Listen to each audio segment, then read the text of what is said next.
Hi, yes, I was assigned female at birth. Personally, I do consider myself biologically female, but not every trans man identifies as such.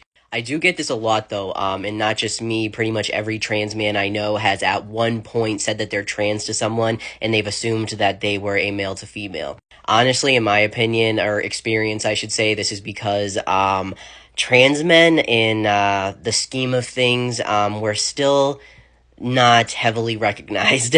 I know that sounds crazy because online it feels like, there's a huge trans community on pretty much every social media platform, but in the real world, it's not like that.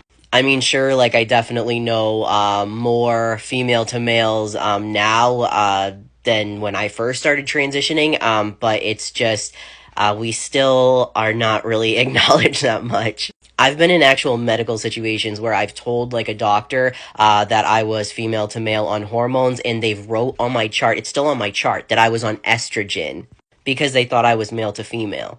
It was hard to find statistics, but from what I did find, those who transition from male to female are 2 to 4 times more common than female to males. And talking about this is very touchy, and I get why to an extent. There's a lot of things that trans women face that trans men do not have to face. But one thing that we do face is we can be overshadowed, and not a lot of people in the real world even like acknowledge our existence.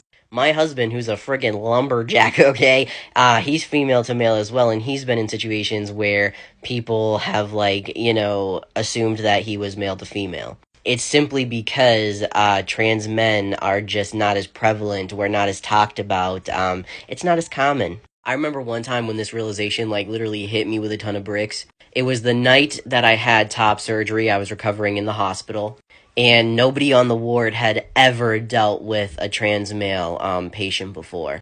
My surgeon had done some female to male surgeries in the past. However, the recovery ward that I was on, literally, like, nobody had experience with the surgery I got, or just trans men in general. I had nobody there. I was alone. And it was one of the most humbling experiences I've ever had. Because on social media, you build a support system where people are often similar to you, like other trans men just like me. And then to be recovering and in a lot of pain and feeling a lot of emotions and just feeling so alone, like nobody had even ever dealt with anybody like me before, it was definitely a reality check.